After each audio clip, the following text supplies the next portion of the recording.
बोलायचं म्हणजे कसं, मला फादर आहेत पण सोबत नाही. आणि कोर्टाने कसले नियम काढलेत राव. कस्टडी फादर नाही तर मदर एकाकडे राहायचं, दुसऱ्यासोबत बोलायचं नाही. कसले नियम आहे. मी आजपासून हा नियम तोडणार. फादरला रोज पण मागं राहणार. मी कोर्टात व्हिडिओ तोडणार. कसले पण रूल फॉलो नाही करणार. रोज फादर सोबत बोलणार. मी त्यांना भेटायला जाणार. कोर्टाचे नियम मी नाही मानणार. कसली कस्टडी कसलं काय ते मला काही माहित नाही. आज फादर माझ्या जवळ नाही पण पहिले होते ते मला.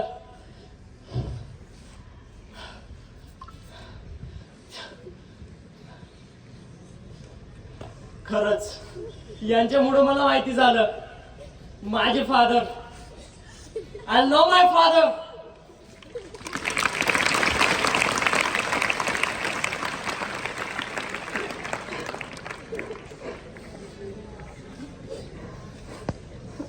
तुला कोणी अडवणार नाही तुझ्या बापाला भेटायला. बस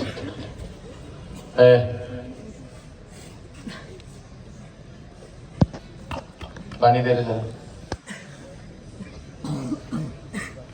बस खाली बस. तू पण काढ रे तस. शेवटच्या 2 प्रतिक्रिया आहेत रे. शांत.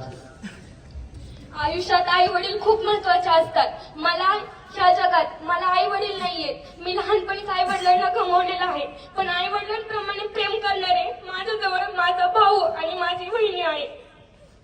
आई वडिलांना गमावू नका. कोणत्याही प्रक्रिया करू नका. कोणतेही व्यसन करू नका. जास्त करून लहान वयात शिवे देऊ नका.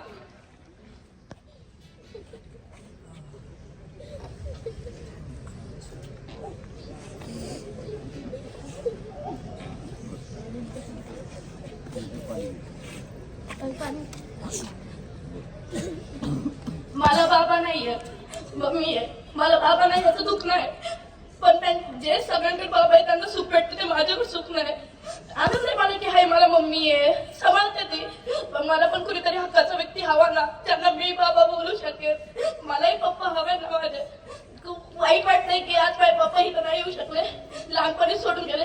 बट मी मम्मीला एक प्रॉमिस करणार, बाबा नाही तर काय आलं की मम्मी सगळं मम्मी जसं म्हणत तसं राहील. मी मम्मीला कधीच कोणता त्रास नाही होऊ देणार माझ्यामुळं. आणि थँक्यू सर, तुम्ही